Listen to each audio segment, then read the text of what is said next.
And we are live. What's going on, guys? Trey and Duke back in here with another YouTube live stream.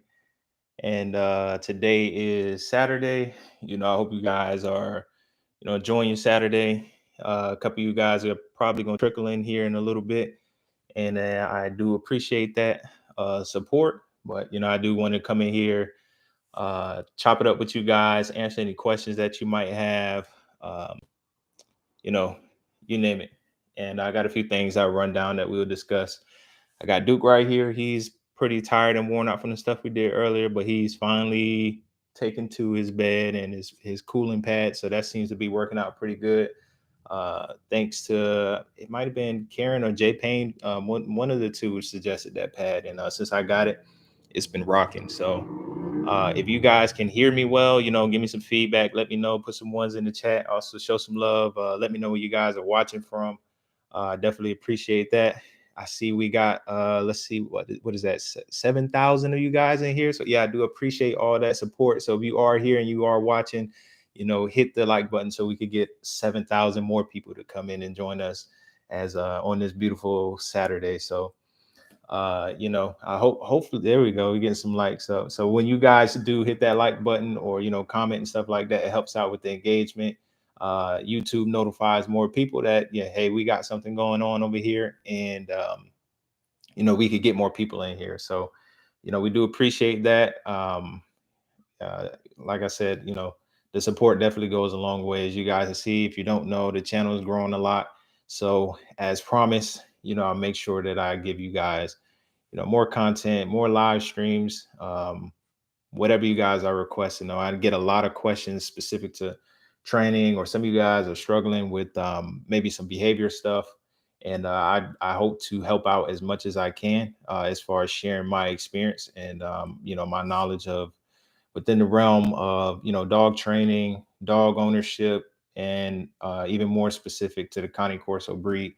So if you are having some issues or you have any questions about the breed, Duke in particular, things that we do, please put that in the chat, and we can kind of get a discussion going. A lot of people aren't familiar with the Cane Corso breed. They just see these huge dogs, and they just a lot of times they make assumption that they are pit bulls. Like, I never seen a pit bull that big. I get that a lot from people when I have Duke out and about, and I'm just like, yeah, he's not a pit bull. He's a Cane Corso. Some people will say, they'll correct me and say, oh, I've heard of it. That's a Cane Corso. I've heard of a Cane Corso, whatever. I won't get into the whole pronunciation part of it, but I always say Cane Corso. But if the ones that think they're pit bulls, I'll correct them and say, hey, he's not a pit bull. He's an Italian Mastiff. They're part of the Mastiff breed, Mastiff family, and then it starts to click for them, and they start to lend a little bit more, I guess, understanding. And they're not being disrespectful or anything like that, but sometimes folks just don't know. So I'll let them know and just say, no, he's not a pit bull. He's just a Cane Corso, but he's sleeping pretty good over there. I took him out yesterday. I was out and about with my son at one of his buddy's house, and we were hanging out, but I didn't have him with me. So I came back to the house to let him out and use the bathroom and stuff like that. And I kind of felt bad for him. So I was like, come on, buddy, let's go for a ride. And he loves getting in the car and go for a ride. So I took him out for a ride last night, and he was hanging out the window, and he really enjoyed himself. Yeah, you guys can show some love in the chat if you're here, and drop where you're at. I can see. I think I have this. Let's see. There we go. Live chat. So when you guys start putting stuff in the chat, I should be able to see what you got going on here. So yeah, we got a lot of people. If you're here, hit the like button. Like I said earlier, that helps us out as far as pushing out this stream to the greater YouTube realm where all the other people can tap in and watch. But yeah, like I was saying last night, I took him out. He seemed to really enjoy that. I took him out earlier today, and we were kind of just playing around in the yard with one of his toys. He seemed to like that a lot. But as you guys know, I'm here in the Central Florida area, right? And it's super hot, man. So I took this kind of watch, what I'm doing with them, how long I'm doing it, and the temperature, just paying attention to his body cues, and not putting him in situations that could be harmful to him, to introduce hot weather injuries such as heat stroke and things like that, because we know that could be fatal. So to you guys out there, just be mindful of that, especially during this time of the year. It's starting to cool off some places, but unfortunately not here right now. So just have to be mindful of that. So if I get up early, hopefully I can get him out there going, get some exercise and stuff in. But around this time of the day, it's hot. So we do a lot of this, or stuff indoors. And that seems to help. So just kind of get a little creative to make sure he's getting his mental stimulation, and the physical. We get that in when we can. Um, but yeah, he's the big fella's doing pretty all right. We should get him out to the vet here soon, so I get an updated weight on him, and he'll get his annual review, because it's that time of year. So as you guys know, if you got a pup or whatever, you want to stay on top of that stuff. Make sure they're up to date on their shots.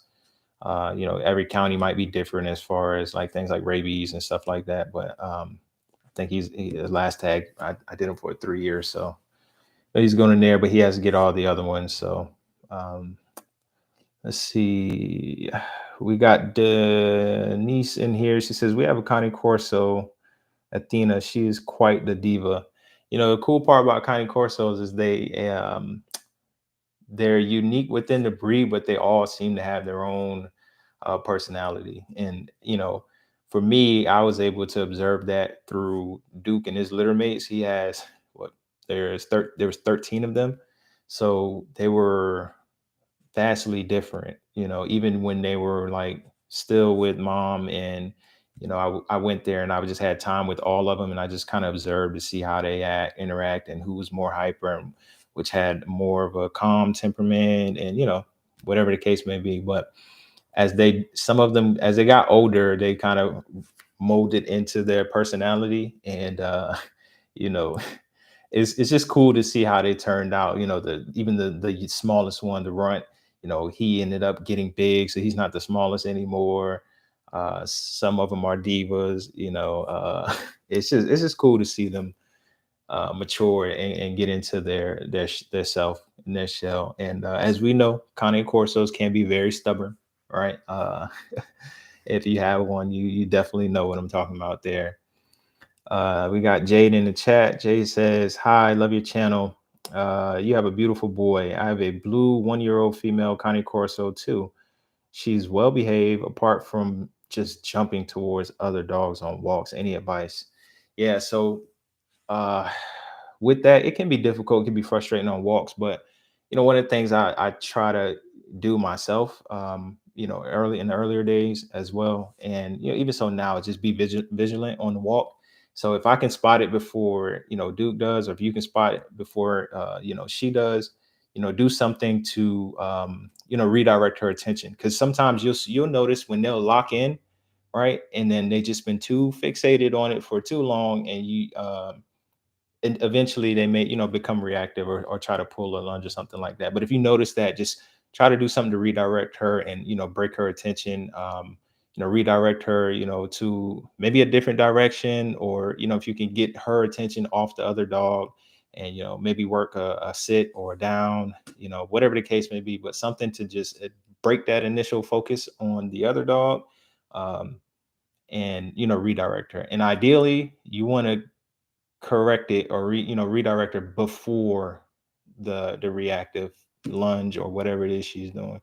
What I do sometimes when I walk Duke and I see somebody coming, I just remind him what job he's on at the moment, because I walk him on the heel command, so he knows, all right, we're on the heel, we're out walking.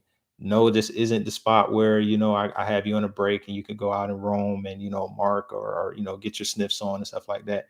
Right now, you're in the heel. That's the job. So we're walking, and I remind him. I say, yeah, talk to him.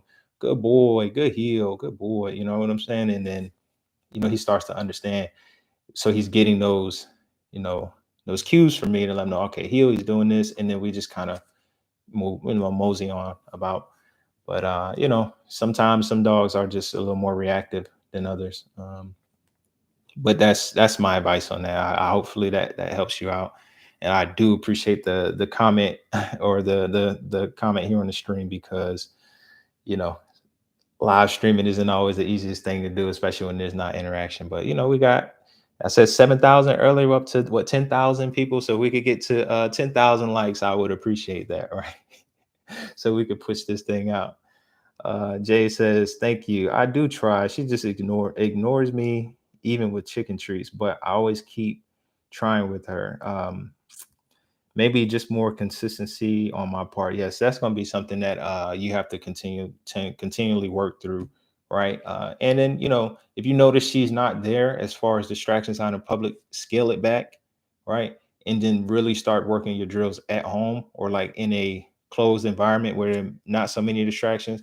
Be consistent within that, and then scale up after you notice, like, man, she's sharp, she's got it, whatever you think you like, the trainer of the year or whatever, you're in the house, right? Once you get that good feeling, like everything I said she does, she do, then scale it up, introduce some more distractions, maybe go out in the backyard, now you're open, and then do the same thing. Oh, she's mastered the backyard, now let's go out here in the field where there may be other dogs walking by or whatever the case may be. And you start working that, and understand that it's you and her journey. And just, I always say, don't compare your dog to other dogs, compare it to yesterday's version of themselves. So if you can be consistent, and you have your good consistent marking. And what I mean by that is your marking language. When a wanted behavior, you mark that with, let's say, a yes. And your nose for bad behavior, whatever your language is, you're consistent within that. You're applying timely corrections, right? Because that's going to be the things that help you out drastically. And let me raise it. I'll get to that in a second. But like I said, marking language and consistent corrections and timely corrections, right? And then you kind of scale up from there. But just keep working with her, and she'll get better. And I think you said she was only a year. So I also said during that time when, like, Duke hit a year, I thought, up to that point I was training so much and doing everything with them, and he kind of hit a point of regression a little bit. And it was frustrating to me because I had already done so much work up to that point. But it's something that happens. They're maturing, the body's changing, whatever they got going on the inside. And they're starting to perk up a little bit. And you just have to continue to work through that and understand, like, okay, I got to just keep doing the work, and you'll get the results on the back end. Daniel says, is it theoretically feasible to raise a Corso in an apartment? I know for sure it is not ideal, right? And I get that question a lot, but I'll tell you, it's not something I recommend, but I won't say it's something that can't be done, right? And I'll spend a little bit of time on it to give you a little bit more insight. You know, um, Ideally, you would want them to be in a situation where they have, an ample amount of space, right?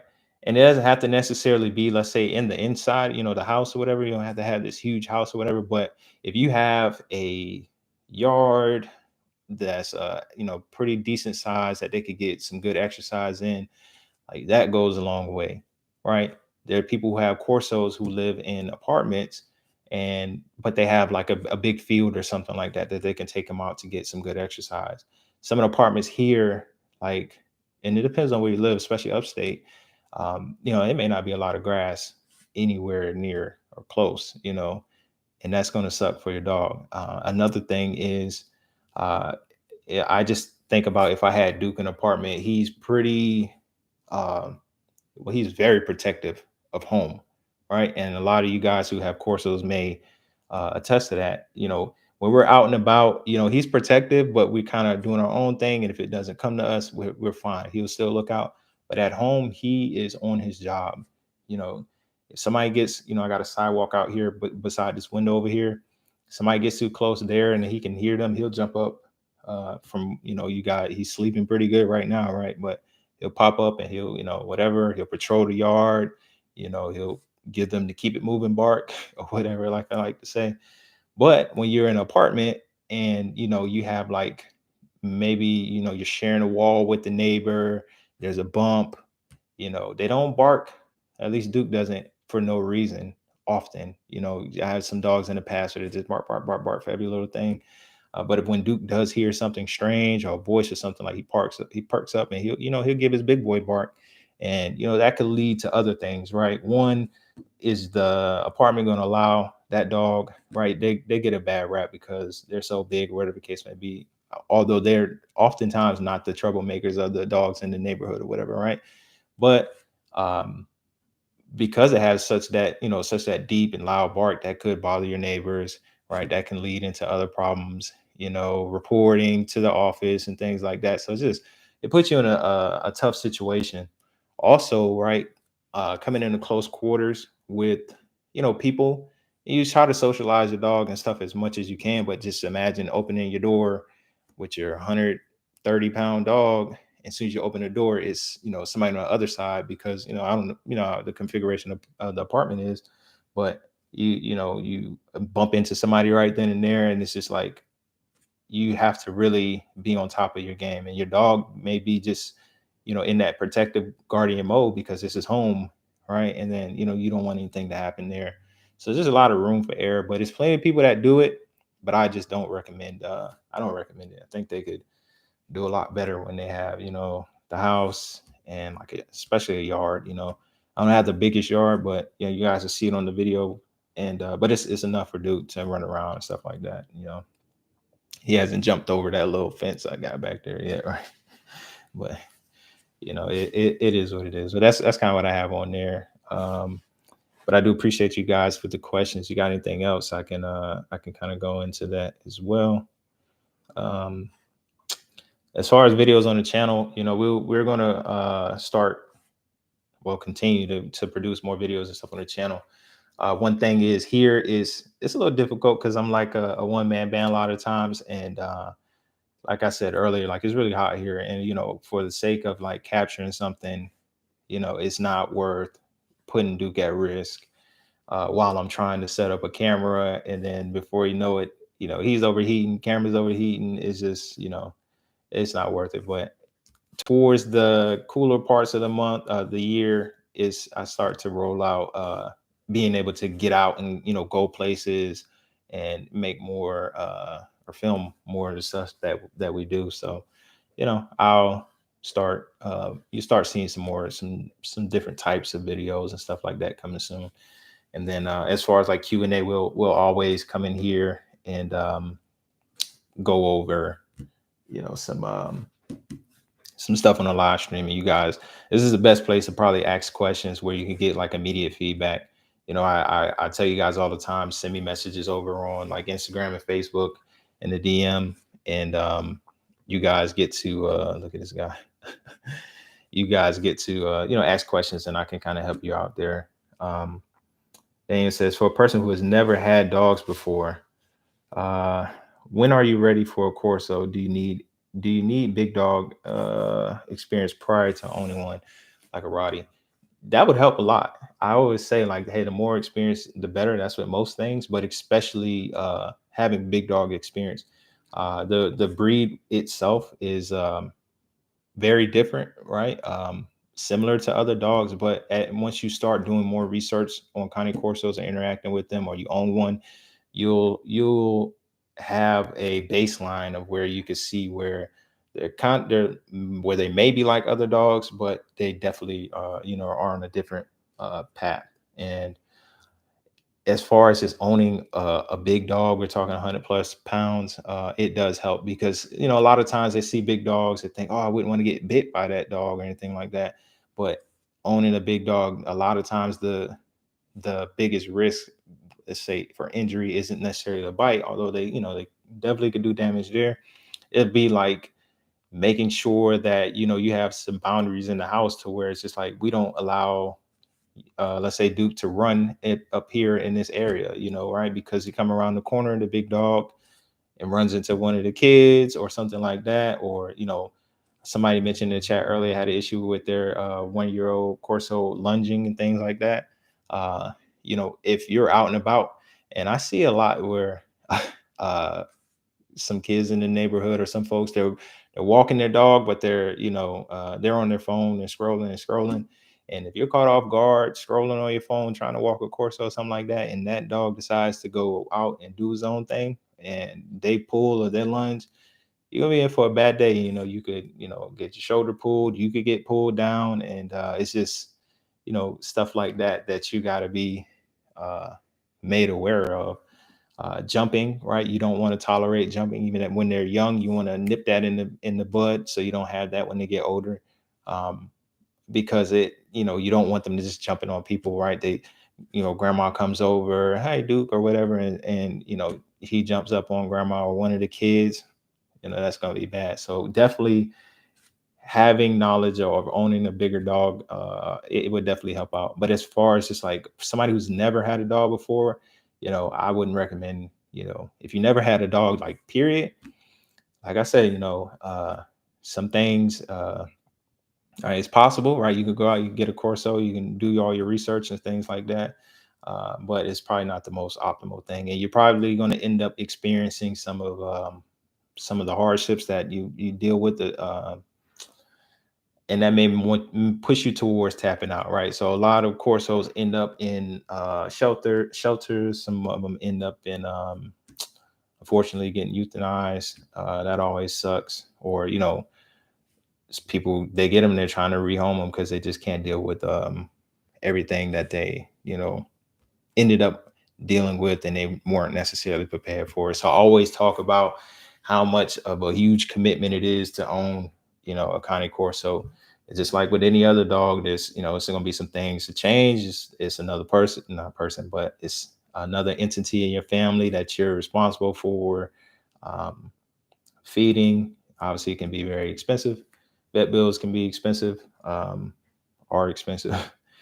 Bigger the dog, bigger the bill, right? So it's just certain things like that. And just, I encourage people to do ample amount of research, whether you've owned big dogs or a Corso before. Uh, YouTube University, type in Cane Corso and just go down that rabbit hole. And just, if you're waiting on a pup, you got those 8 weeks you're waiting, or whatever you're waiting for that litter to drop. Start doing your research then, and just make sure that you're prepared enough to take on the commitment it is on Cane Corso. So yeah, Dane, I hope that, it's kind of long-winded, but like I said, it's one of the things that I always do want to make people aware of. It's just like there will be, a lifestyle change. You have to do things different.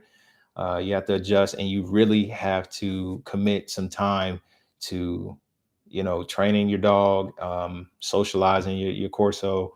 Because if you don't, fast forward a few months, you're gonna have a dog that's over 100 pounds, and they are now a huge liability, and nobody wants that. And just to be frank, you are responsible for everything that dog goes out there, and then they do. If they hurt somebody, you're on the hook for that.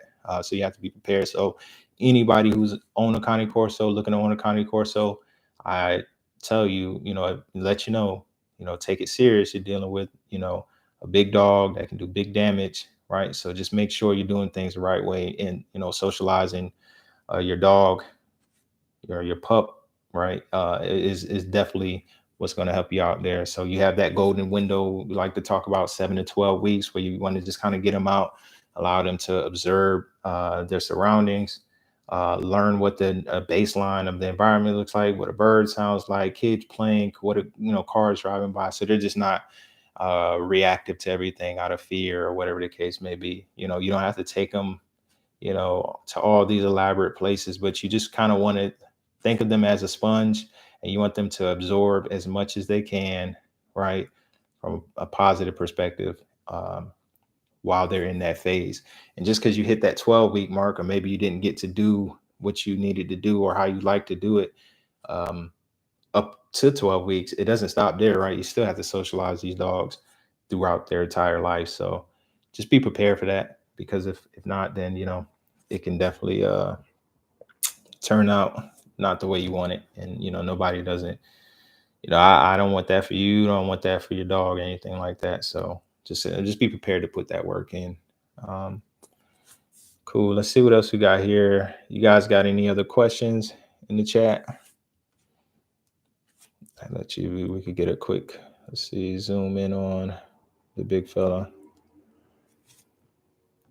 I get a lot of questions about like Duke and his coat, and it's like, oh, he's always so shiny, and things like that. People, uh, ask what I feed him. Do I feed him raw, whatever? Like I got a video on the channel on the channel. You guys could check it out what I feed him. But he's on kibble, and the brand that I feed him, have really always fed him, was Blue Wilderness, large breed salmon. The adult, once he, I switched from puppy to adult once he got like one, and I use the salmon oil also on top of his food, so that helps out with dry skin and producing a healthy coat.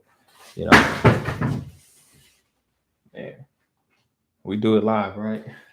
Let me just take that down.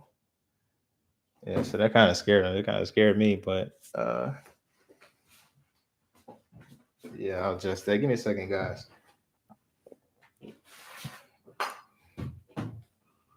I'll try to there we go. Fix that. Come on back.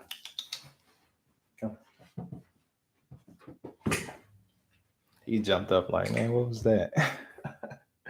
And it's crazy because I walked in here earlier and it was down, and I was like, I'll just press it back up, but I'll probably have to glue it or something. I have it fixed by the next stream, but sorry about that. But he's up now. You guys can kind of see him a little better. Good boy, buddy. Good boy. You wanna go lay down? But what else? What else? I kind of got thrown off a little bit. Sorry about that, guys. Oh yeah, going back to feeding him, and kind of keeping his coat clean. People also ask, do they shed a lot? They can shed a good bit as far as being like short haired dogs. So I like to hit them with a shedding tool. I used to use a Furminator, but that was kind of small. But I got a new one that's a little bit bigger, and I can expand it out and use two hands and kind of scrape them like that if need be. But he really enjoys that, I guess, because it feels good. And so I try to do that with him. Wash him. It doesn't have, I don't use any too crazy like shampoo or anything like that. But I keep him clean. And wipe him down. I like these coconut wipes that I use on him. That kind of helps him out too, and it keeps him smelling good and stuff. But yeah. Let's see what else. You guys got anything? I definitely appreciate you guys supporting the page, supporting the stream. But I did just want to get in here and I wanted to make sure, you know, pop in really quick so you guys can, get some time and see Duke or whatever. But Jay says, I rehomed my girl at 4 months, so I've always had male dogs before. This is my first female. What made you pick your male Duke? So I didn't want to deal with some of the things that come along with owning a female, and it was just a little more difficult for me, in my opinion. I know plenty of people do, but I know I wanted a boy dog because already have a lot of obligations and stuff like that here with them, just my own personal life and kids and stuff like that.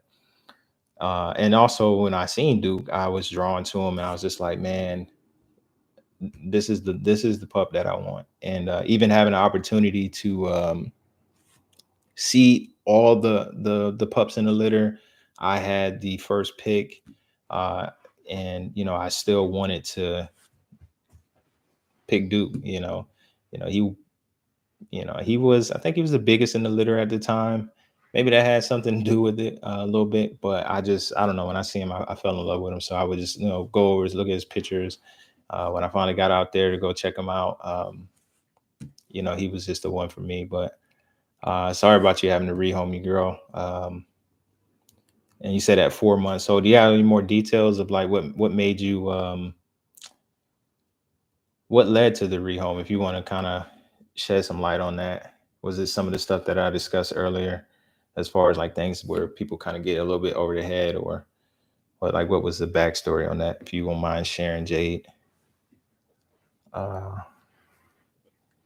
yeah, Duke is yeah, we work pretty good together. He's let's see, you guys probably don't want to see Duke doing his thing down there like that.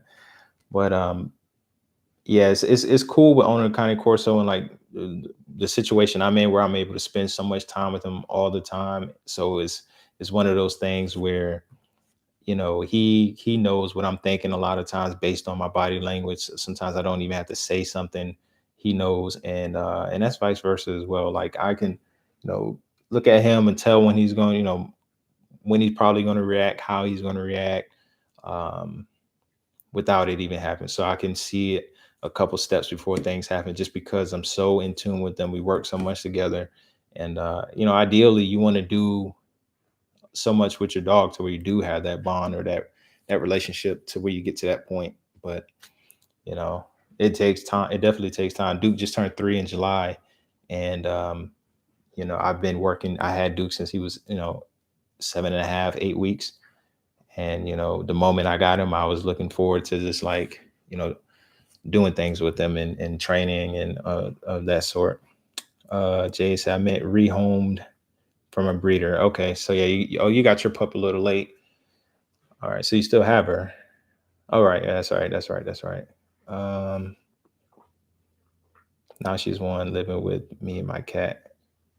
She says she was a very difficult pup. I used to put on background outside sounds on the TV just to get her used to sounds. She wouldn't even walk outside. Now we struggle with jumping. Yeah, jumping is something like nobody likes when a dog that they don't want jumping on them, especially when they're over 100 pounds. And that's one of those things where you just have to be stern, and you mark no. And jumping happens, fun stops, right? Things you could do is remove yourself, because you're their biggest prize. And if they jump, maybe you could, some suggestions is, give me your back, you know take away all attention, all focus, make sure you mark with no, right? Keep her on the ground. If she's jumping bad, keep her on a leash, even in the house. Put a 4 or 6 foot lead on her, and she jumps, and that gives you a chance to apply timely correction, with a little bit of tension. Just 'cause especially when you can anticipate it, when this is a moment when she's probably going to jump, it gives you a good opportunity to time it out and say no. And eventually, they're very intelligent dogs. She'll get it. Oh, we were playing and then I jumped, and then she took away the fun or the toy, and then the game stopped. And then she'll connect the dots and say, okay, it was because I jumped. And then eventually, over time, with timely marking and consistency, you could definitely curb that behavior. So. And search up see you find some videos probably here on YouTube. I probably might even make a couple common issues where that could help you out. Because I do run into that a lot. People talk about jumping, and that, like I said earlier, owning a big dog, that can become dangerous, right? Jumping, especially to jump on someone that's not expecting, or just can't really support that weight. I'll let if see. I'll actually try the leash in the house. They're really to a dog. Oh, no problem at all.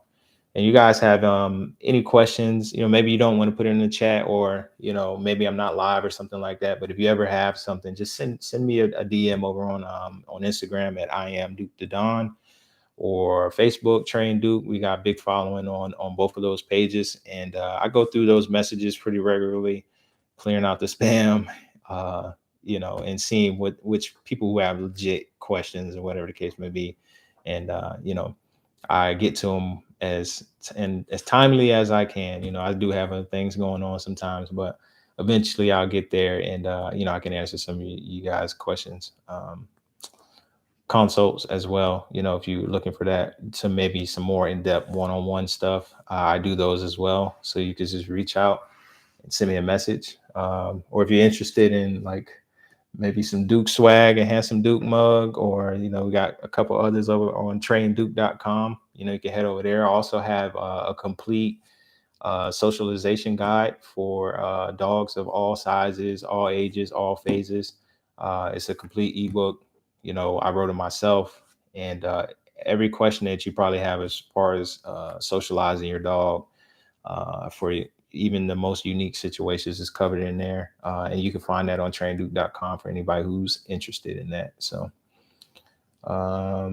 And then, we'll also be doing some more training content here coming soon. So just be on the lookout for that. I know you guys are very interested in training, so we'll cover some more of that stuff.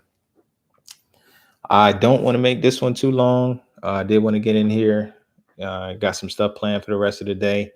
For the folks that's in here, I do appreciate you guys tapping in, because you could have been anywhere in the world on this beautiful Saturday, but you're in here with me and Duke. So I appreciate you guys coming in. Everybody who gave some engagement in the chat, has some great questions and stuff like that.